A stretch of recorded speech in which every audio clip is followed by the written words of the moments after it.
West of Warsaw. Let's give a big welcoming hand to the founder of the Bills Mafia and the Buffalo Bills Fan of the Year, Mr. Dell.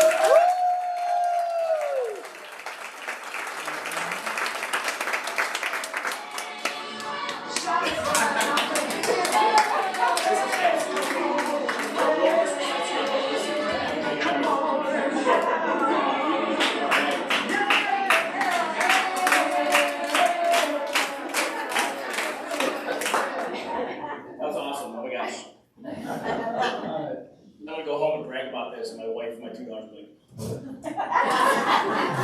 All right, so as mentioned, my name is Reid. I am a co-founder of the Bills Mafia movement, the founder of 26 shirts, and also the 2023 Buffalo Bills Fan of the Year.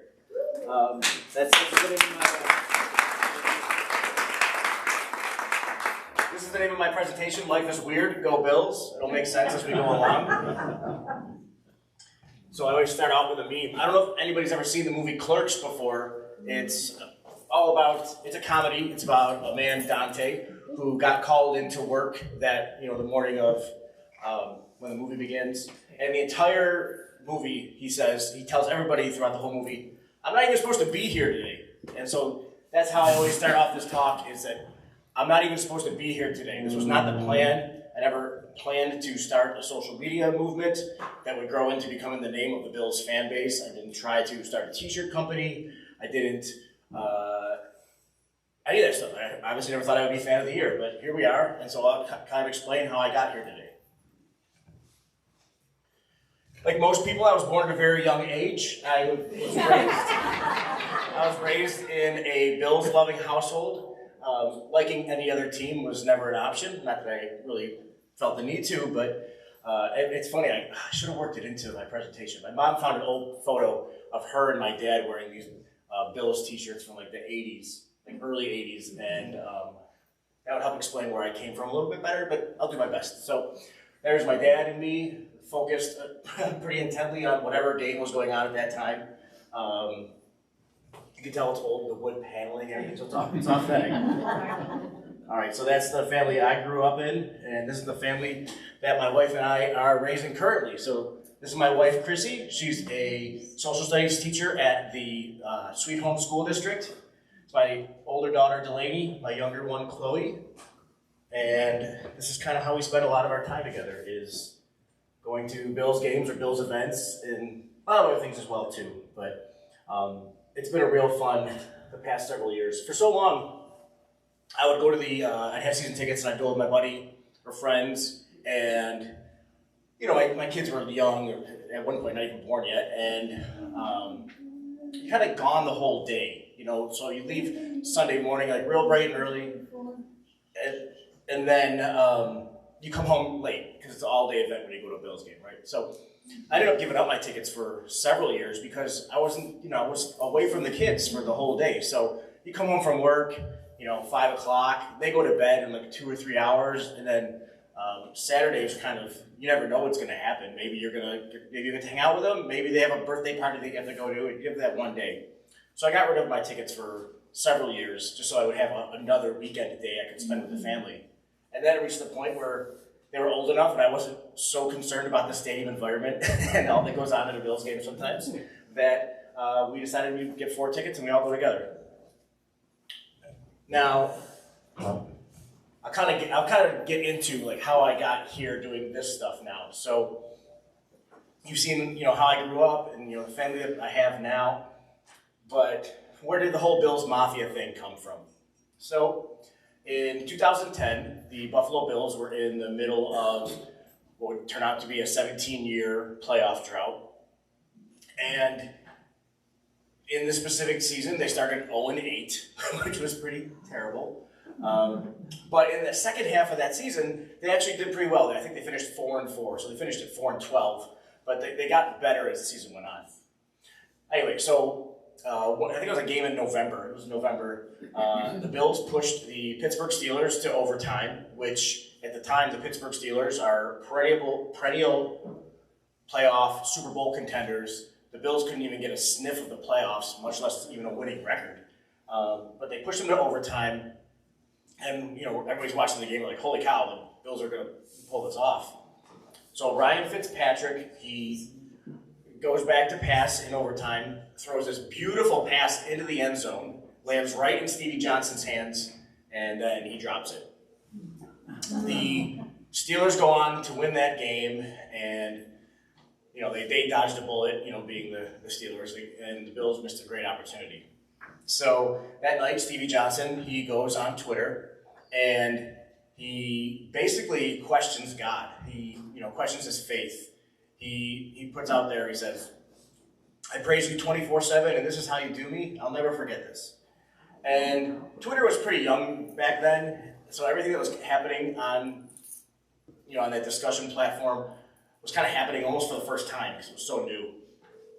And Stevie Johnson, they talked about his tweet on SportsCenter that night. They talked about it on The View the next day. I just saw your shirt. I like your shirt. Sorry. I think I have ADHD under diagnosed. I see something shiny, I gotta talk about it. But Stevie's tweet it made the rounds, and it was the only national press the Bills were getting at that point because nobody cared about the team, nationally speaking. I always used to call them the Washington Generals of the NFL. Does anybody know who the Washington Generals are? Globetrotters. Globetrotters, right. The only purpose they served was so that the Globetrotters would have somebody to play. And so the Bills, they're kind of filling that role. The other teams had to play somebody, so they would play the Bills. But that was the only role they really served. So the fact that the Bills were getting any kind of talk was good. And of course, not good, but it was unusual. And it just kind of stunk that it was about a player, questioning his creator. So the next day, Adam Schefter, who is an ESPN insider, as they call him, he basically, any kind of news that breaks around the NFL, there's a good chance it went through Adam Schefter. He's so well connected. He's the one that reports like, breaking news, whatever player is in talks with this team to sign a contract. So he knows everything that's going on before anybody else. So why do I bring him up? That next day, he reposted Stevie's tweet, which in Twitter time, it feels like it's like a year later because everything is so immediate on Twitter. Like it just gets happening nonstop. And so when somebody shares something that's, a day old, it's kind of like, dude, where were you the past 24 hours? And the irony is that because he has all the information before anybody else, the fact that he was sharing something the next day, it just seemed kind of weird. And so Bills fans, being the very oversensitive bunch that we are, started to tease him. And I always say, we none of us swore at him. We weren't nasty, but we didn't tease him. We started putting out all these different jokes, like Schefter breaking news is what we called it. And so we would put out old news updates and say Schefter breaking news. So, you say like, President Kennedy shot, hashtag Schefter breaking news, and different things. Then somebody said, man discovers fire, hashtag Schefter breaking news. and that was, you can't really outdo that one. It's like, all right, I guess maybe let there be light. Maybe that was the earliest you could go. But so, anyways, we all thought it was funny. We were having a little bit of fun at his expense. Again, not being disrespectful, just teasing. But he ended up blocking all of us. For those of you that don't know, if you're blocked on Twitter, it means you can't see that person's updates. So it just seemed like a little bit of an overreaction, like he was the one being oversensitive. And so you fast forward 6 months, and Twitter used to have this tradition called Follow Friday. And you would recommend people that you follow to people that follow you, meaning you would be able to see what they update and everything. And so I did a Follow Friday, and I mentioned these people. These are all the other Bills fans that got blocked with me, and I called us the Bills Mafia. And it was just a joke that I made. I wasn't trying to come up with a name. I wasn't trying to come up with a brand. I wasn't trying to be offensive. Some people don't like the name. It was really just a joke. And the other fans saw it, and then people outside of them saw that term, and they started using it, calling themselves the Bills Mafia. And then players saw it, like Nick Harrison, who was the star free agent signing in later that year. and he actually had a mouth guard made with Bill's Mafia on it, which is like, which blows your mind. Like, I'm just like making jokes on my phone, and all of a sudden, like, this player's doing this. Holy cow! But it really just started to take off. Like I said, fans used it, players used it, and then the news started using it. ESPN started using it, and it just started to get like this groundswell. And so my friend Bree, who is one of the co-founders, as we call ourselves, that I was making jokes with, he said, "Hey, should we like do something about this, like Bill's Mafia thing? Like, people are using it. Like, should we just let it go, or should we do something?" And I was like, "Well, you know, what if we did like, we did T-shirts or something? We just took like the Twitter bird and we put a red slash on it, like the Bills, and you know, people could buy them, and we could like just give the money to charity." And so that's what we did. As you can see there, that's one of the early logos that Twitter used to have. I put the red slash on it. We started selling some T-shirts, and all the money that we raised, we gave to Roswell Park. I used to work at Roswell, and in fact, when we were trying to figure out where we were going to give the money, my office was 2 floors below the fundraising office at Roswell. And so I went up there, and I spoke to a woman. Her name was Tammy, one of the heads of the fundraising, the Alliance Foundation. And I tried to explain to her what I was talking. She had no idea. I'm trying to talk to her about Twitter and T-shirts and the Mafia. And she's like, "I don't what?" I said, "Can I just give you money?" She goes, "Yeah, sure." So that's how that started. So everybody hears the term Bill's Mafia now, and they think about the fundraisers that are done for different charities and stuff. Sometimes they think about tables. Just for the record, like, we were never big into jumping into tables. I don't know why people started doing that. I don't know why they continue to do it. It's a thing. If everybody wants to celebrate however they want, that's fine. Just not for me. But so that first year in 2011, we had what we called our Bill's Mafia. We called it a tweet up back then, instead of a meetup. And so it was a tailgate, and probably around like 80 or 90 people came through all day long. This was before they played the Eagles. I think it was October 2011. And we did like a 50-50, and we sold some wristbands. We raised a little bit of money for Roswell. And the next year we did another tailgate, and a lot more people came. And then another, and more people came. It just kept getting deeper and deeper, to the point where it completely outgrew tailgates in general and just became the name of the fan base. And the Bills eventually in 2020 adopted it themselves. They had been really reticent for years about even engaging with the term because it's such a weird, loaded, controversial term. But eventually I think they just realized if you can't beat them, join them. And that's why you see them now. If you go to the games, or you hear, any of the players, even like Brandon Bean, like the administration, they'll all use the term because the Bills have adopted it. And so that's kind of cool. We sell these flags, and then you'll see them like at stadiums and everything, at the stadium. And what was really cool was, this was, I think, in the 2021 season, the Bills beat the Chiefs in the regular season, because that's the only time the Bills can beat the Chiefs is in the regular season. But after every game, NBC Sports will, after Sunday Night Football, will put out a little illustration about whatever team won. And it was kind of wild to see, there's, Josh Allen eating, Kansas City barbecue, and they put our flag in there, which is really weird. I'll explain what "our" means in a second, but so that was really cool. It was just proof that it had gotten into every facet of Bills media, paraphernalia, all of that. So fast forward now, now we'll say it's October 2023. The Bills called me out to the stadium. They said they wanted to do a video about the origins of Bill's Mafia. And so I'm like, all right, cool, just another interview. And they had me walk down the tunnel and everything.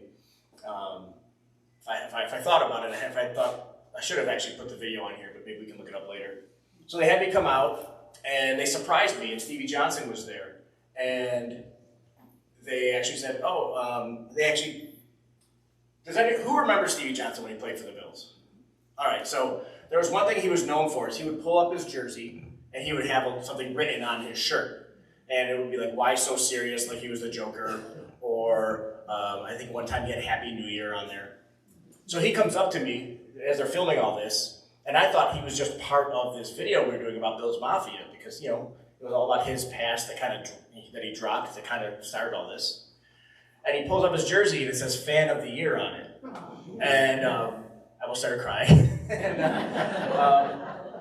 But it was really cool. I was able to FaceTime my wife, and we were talking with her on the phone with Stevie Johnson and everything. And just like Bills Elvis was the year before, you know, I was named the Bills Fan of the Year, which means I got to go to the Super Bowl. Wow. So, yeah, it was awesome. And if I was a better husband, I would have thought to actually put, there's a picture of my wife up here. But the two of us went. We went Thursday through Monday, and they had the NFL Honors, which is kind of like their Oscars or their Grammys on Thursday night, and that's when they awarded the NFL Fan of the Year, which was not me, but it's a gentleman from Green Bay, awesome guy. But it was really cool to be a whole part of that process. I got to meet tons of different players and media personalities at that whole week, really. We went to the Super Bowl, obviously, on Sunday, and I was cheering for the 49ers as if they were the Bills, because I'm super petty. I'm just so sick of the Chiefs. So, you know, we were, right? Yeah, exactly, yeah. So that was a lot of fun. But as soon as the Chiefs won it in overtime, you know, my wife and I, we stood up right away. We just left. We went back to the hotel. But it was a great time. It was a great experience. Really, credit goes to my wife, because when she found out that the Bills actually have like a Fan of the Year program, she realized that like in October or September of last year, she goes, I'm going to nominate you. I'm like, don't. She's like, I'm going to do it. And then I was like, fine, but I'm not going to share it. I'm not going to tweet about it. I don't like want people, whatever. I ended up tweeting about it and sharing it. Because she says, this is happening and you're going to do it, and, you know, happy wife, happy life. So that's kind of my Bills Mafia journey, right? So just making jokes on my phone with other Bills fans in 2010, fast forwarding to 2023 or February 2024, I find myself at the Super Bowl with a patch on my jersey, and just an amazing experience. But there's a whole other story I want to tell that happened during this time. So I don't know if anybody recognizes this actor, Cliff Robertson. Yeah. This is him in Spider-Man, and he's in the middle of telling Peter Parker that with great power comes great responsibility.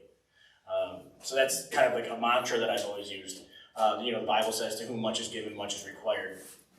And, you know, I had like this, as a result of the Bills Mafia Twitter movement taking off, I had a lot of followers. You know, I've got probably 83,000 followers on Twitter right now, and they're paying attention to what I'm saying, for better or for worse. Like everybody thinks because I made a joke, I'm like some football expert. I always joke that if you want to know what's happening or what the team is going to do, ask me, and then they'll do the opposite, because I have no idea what they're doing. But regardless, I had a large audience of Bills fans that were paying attention to what I was saying. So I had to make sure that whatever I was sharing was something that was going to be useful and helpful. And so as this went on, people would often ask, hey, can you share this fundraiser, or can you help raise money with this certain thing? Like, or can you help me sell this car? To which we would say no. But anytime there was somebody that was doing some kind of fundraising, we would always make sure that we would share it.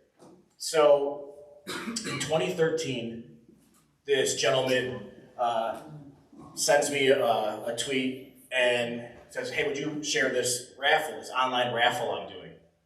And it was for an autographed Mario Williams jersey, which at the time, that was a really big deal. He was the highest paid athlete in Buffalo sports history, huge free agent signing in 2012. And not only that, but this gentleman who had the jersey, he won it from Summer Sanders, who is a gold medal Olympian swimmer, also a Bills fan. And I'm not really into memorabilia and stuff like that, but I can understand the significance of having, the most popular Buffalo athlete at the time, an autographed jersey that you won from an Olympian gold medalist. So I asked him, his name's Scott, Scott, why are you trying to unload this jersey? And he goes on to tell me about his daughter, Amber, who, 2 years old at the time, she had a condition called retinoblastoma, which is basically eye cancer. And she had one eye removed already, and she was having chemotherapy applied directly to the other eye. They were originally from Olean. They had moved down, his family was now in North Carolina. And her treatment was at Memorial Sloan Kettering in New York City. So that's a hike, getting there every month or two for treatments and everything. So I'm reading Amber's story in the car before I go into the office when I was at Roswell, and just crying, because obviously we always put ourselves in that situation. He had 2 daughters, I had 2 daughters. My daughters are probably 5 or 6 years older than his daughters, but spaced apart the same way in terms of age. And so I was like, yeah, dude, I'll absolutely share your fundraiser. And I said, next time we do some kind of special promotion or sale, I'll give you the money from it. And immediately I just started thinking about what can I do to help this family besides just sharing it, and how can I force it? Because there'll be times there was a young high school player in Brockton who I think he died during practice that same year. We did a fundraiser for him. And you see these things going on in the community, and you just start to think, what can I do with, what little power or ability that I have available to me? So it was on a Monday night, so 5 days after I had the exchange with Scott. It was a Monday night. I was at this men's accountability Bible study that I go to on Monday nights, and just sharing this story with the other guys there, and we're just talking through what can we do to help, or how can I help this family? And I had this idea. I said, well, what if I sold a shirt? But I want to do this for more than just one family. I want to do this for as many families as I can, because there's such a need. Everywhere you go, you see a different fundraiser at a fire hall or a VFW post or something like that. Every weekend, it feels like there's something going on somewhere with somebody who has a need.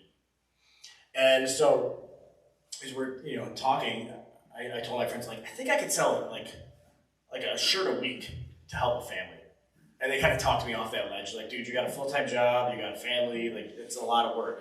I said, all right, but I think I could do a shirt every 2 weeks for a year. I'll do it for a year and see what I'm able to do. And then my buddy Jake looks at me and goes, dude, that's 26 shirts. And I was like, yeah, I know, but I think I can pull it off. So the next morning I wake up and I feel everywhere I look, I see 26 shirts. It's almost like this phrase that's just in front of my head, everywhere I go. And so the next day, I put out a blog post, and I mentioned how this is something that I want to do, this project, and I always call it my Jerry Maguire moment. Has anybody ever seen that movie, Jerry Maguire? Yep. Yeah. So he puts together his mission statement, and he sends it off to everybody, this memo, and he gets fired from his job. I didn't get fired from my job, but I was immediately accountable for this idea. So I put my blog post together. I said, hey, I want to sell 26 different designs. I need help from artists. I need people to give me ideas, because I can't come up with this many shirt ideas. I need people to buy the shirts, obviously. And immediately, people just started responding and saying, hey, I'm an artist. I'd love to help. You let me know when the shirts are ready. I'll buy every single one. That guy didn't, by the way. He said he would. But and then the news reached out, and I'm doing an interview a couple days later, just talking about this idea. A local shirt company reached out and said, who's going to be printing the shirts? I was like, dude, I haven't even thought that far ahead yet. All I did was type and click send. But so I've got a local t-shirt company to print the shirts and everything. And so in this interview, I'm talking about, I think it was Saturday, and I think they had me come out in front of the stadium. So I'm in front of the stadium, and I'm like, yeah, the shirt's launching Monday. It's going to help this little girl with retinoblastoma. We're going to, the money we raise, we're going to give to her, her family. And I can't talk about the shirt yet because, it's a surprise. I also didn't have the shirts already. But it's one of those things, like when stuff is happening, like things are falling into place, you just know it's going to come together. And so actually driving home, from Orchard Park to Kenmore, where I live, the artist who I had been talking with a little bit, the first artist, he sent me this designed shirt that was about a Bills player that was relevant, and we put it up on Monday, and we sold 98 shirts. Wow.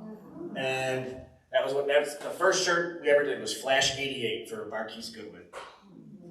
And it was just real simple. It said, buy this shirt, help Amber. Now if you go to our website, we have too much stuff going on. But it was very simple at the outset for 26 shirts. A different shirt every 2 weeks for a year, and we would just, use that to raise money. The 1 year project became we just finished 10 years back in November. A couple years into it. Thank you. That 10 years is so much not a testament to me, but to the team I have now, the employees, my wife, which I'll get into in a second. It's been such a community effort, and we can put all the shirts we want on the internet. People don't buy them, nothing happens.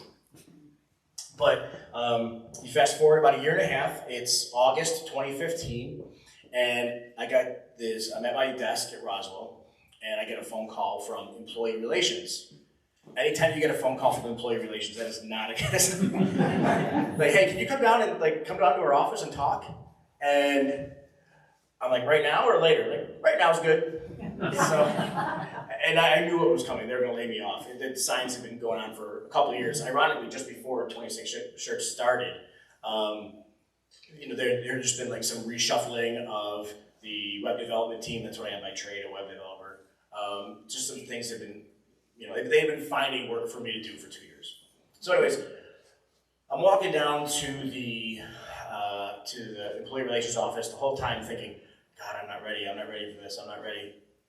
Although every day I was telling, right up to that exact moment, I was saying, I am so ready to do this full time. But as soon as it gets real, you're like, wait a minute. So by the time I left that meeting where they told me that they were effectively,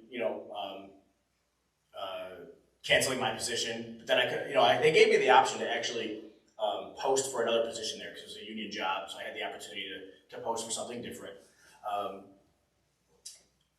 I said, all right, let me think on it. So I called my wife, and I told her, I said, you know what? Well, first of all, I called her, and she was in New York City with my 2 daughters, my sister-in-law, and my 2 nieces, because they were taking a road trip to Florida, because my brother and his wife were moving to Florida. My sister-in-law, God love her, I don't think she understands how geography works. She's like, oh, we'll just stop in New York City on the way to Florida. I was like, is that really how? But they, it was summer vacation. My wife, the kids, they had nowhere to be, right? So they're like, all right, let's do it. And so I called my wife, and I'm like, hey, we gotta talk. This is right after I left the office there, and she was like, I can't talk right now. I'm at the 9/11 memorial. And I was like, you need to step away, we have to talk. Because at that point, I had been at Roswell for 14 and a half years, kind of a shock to the system. And if you hear her tell her side of the story, she'll tell you that God really positioned it in such a way so that she had, in that moment, an understanding of the big picture of life. Her husband just lost his job. Wait a minute, there are bigger things that can be lost. So let's take a look at this.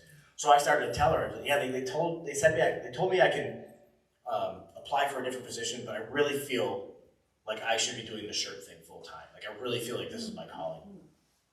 And my wife, God bless her, she knew that this was supposed to happen. So part of my severance from Roswell was 1 year's health insurance, which is kind of like gold, especially when you have 2 little kids at home and you got to make sure you take care of them. You got to take care of your family first before you pursue any dreams or anything like that. So we knew that no matter what happened, money stuff aside, we knew the kids would be okay. So we said, all right, we'll give it a year and we'll see what happens. And within 6 months, I had to hire somebody to help help ship and do all the work because it was just too much for one person. The way that worked out, I should explain.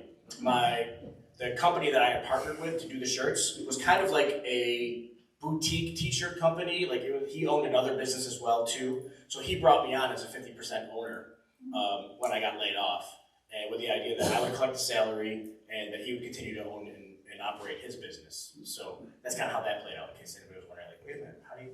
So, but yeah, so we had to hire somebody within 6 months, and then a year and a half later we had to hire somebody else, and then a year later we had to hire another person. Just continue to snowball, and that's us. We got a nice new fancy logo as of a couple years ago, and we've had a lot of cool opportunities. I don't know why I had that logo in there twice. And this is what our website looks like now. It's a lot different than just one shirt. And if you go here and you just kept scrolling and scrolling, there's too much stuff on the website now. We gotta figure it out. But there's a lot of great opportunities that have come through working with all these different artists and everything. And the business has just grown. It's just grown so much. So if I continue to scroll, you wouldn't see just shirts here. You'd see hats. You'd see drinkware.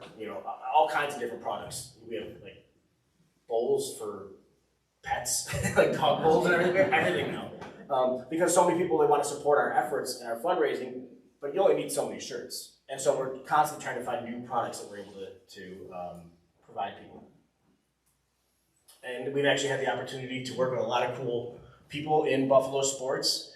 These are some older pictures. I got to update it, but you see RJ right there in the middle. Jim Kelly, Zemgus Jurgensen from the Sabres. There's Eric Wood, Fred Smirlis, all kinds of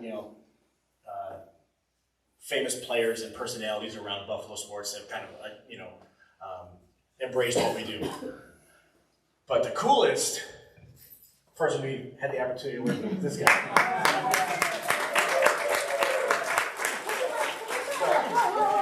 There he is, right? Exactly. Yeah. So every business consultant that I've spoken with, in the 10 years that I've been doing this now, has told me that we give too much. You give too much money for a business of your type.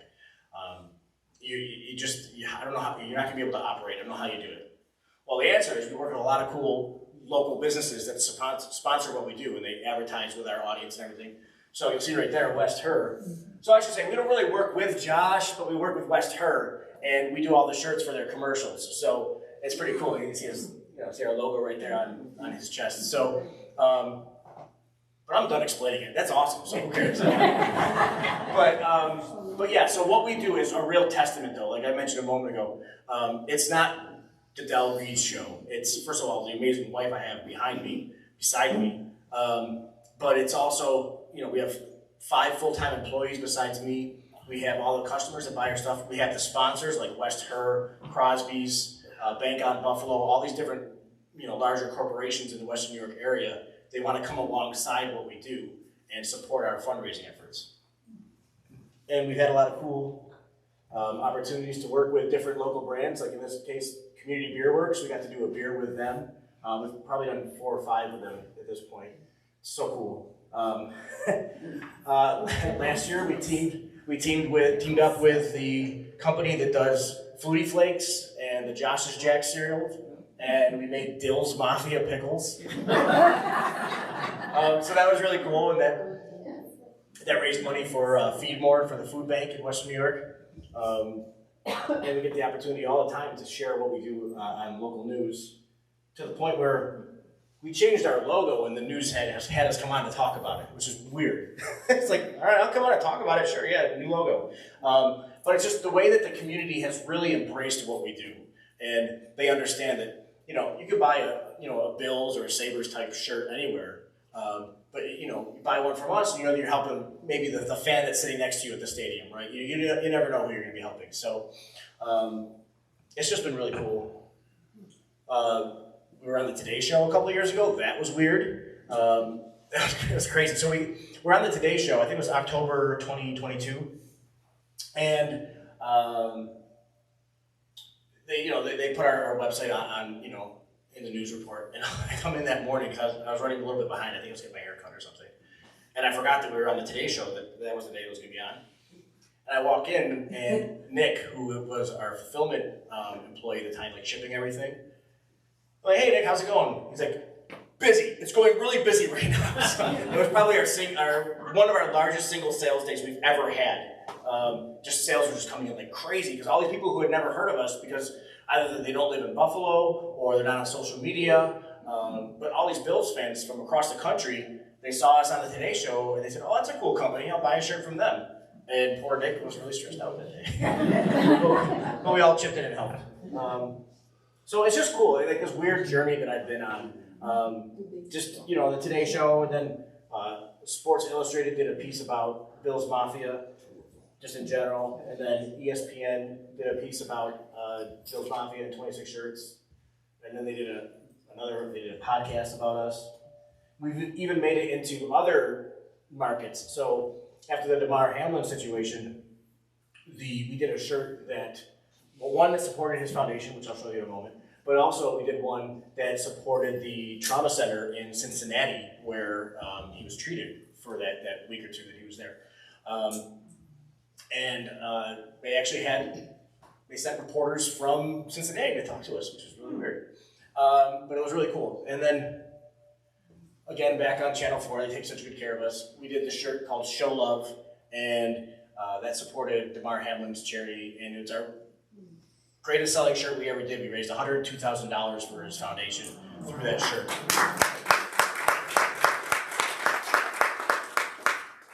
And now we're all grown up. We have a showroom on Kenmore Avenue in Tonawanda. It's really cool. The Chamber of Commerce had us come out, and they came out and they wanted us to do like a ribbon cutting and everything, like all this pomps and circumstance. It was really cool. And that's my wife hiding behind that confetti there. So. And then, like I said before, it's not the Del Reid Show. I have an awesome team that I work with. So I just want, even though they're not here, I'd like to introduce you to them. So Stephanie is our operations manager. Bob is our inventory manager. I've known Bob since I was in 6th grade. And when we had to fill the position, I just knew that he was the guy for the job. And he's been great. He's awesome. Josh is our creative director. He was the first hire. When I talked about 6 months later, I had to hire somebody. I hired Josh. I was hoping he'd be able to ship, but he's really bad at shipping. He's terrible. But he's an amazing artist. So he designs most of our stuff. But he also has Leanne as a graphic artist that works with him as well. And then Andrew Baglini. I don't know if you recognize him. He used to be the weatherman on Channel 4. So he's our business and marketing director now. And the coolest thing, I just updated that this morning, is we've now raised $1,942,588.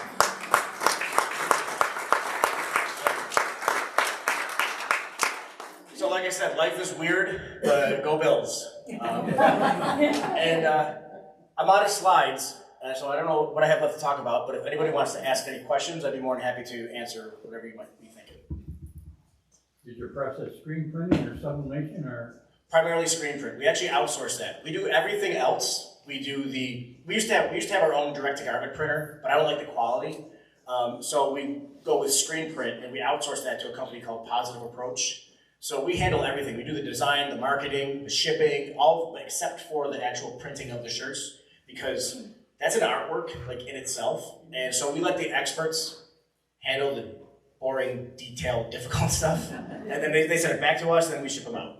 But we have a great relationship with Joe at Positive Approach. He understands our mission, he understands our why, and he's just amazing to work with. So this is your full-time job now? This is my full-time job now as of August 2015. So it's really, like I said, weird. I did not think this is what I was going to be doing. I thought I was going to work in a cube for 30 years and then move to Florida or Connect 55 plus.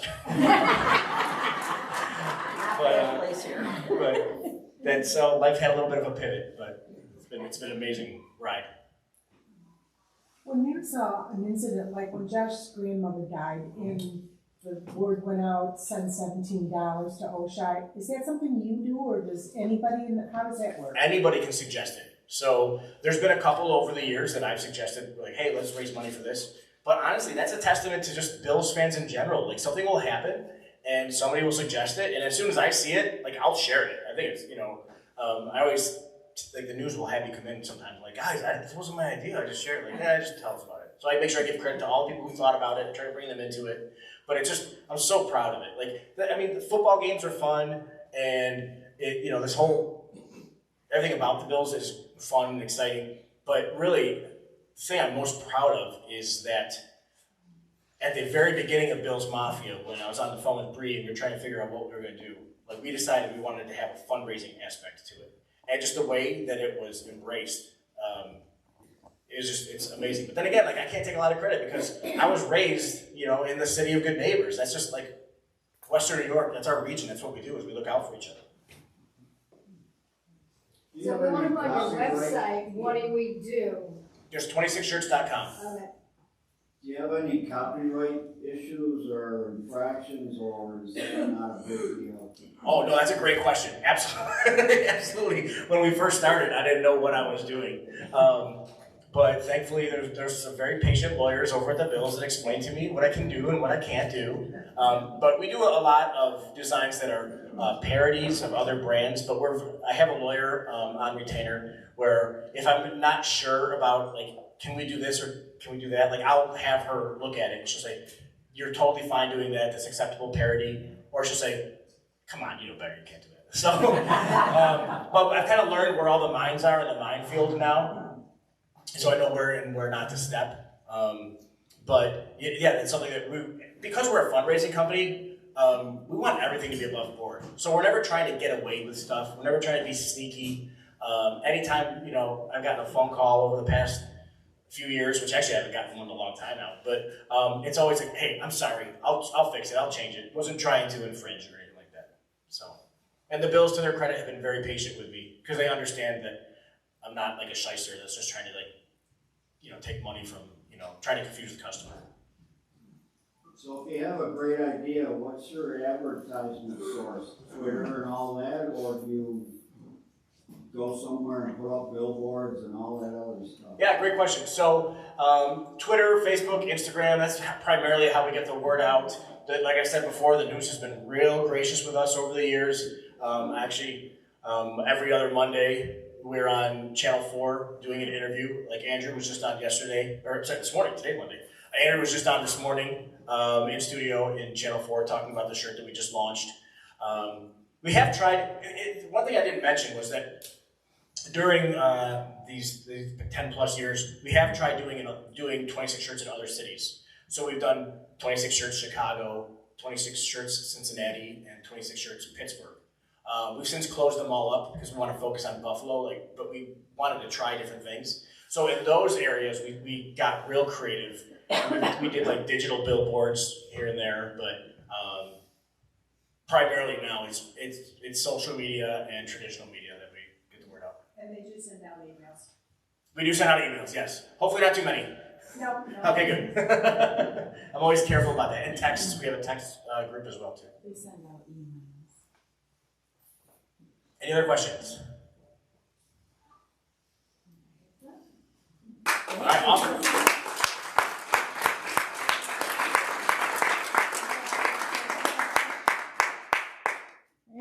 Thank you. You're very welcome.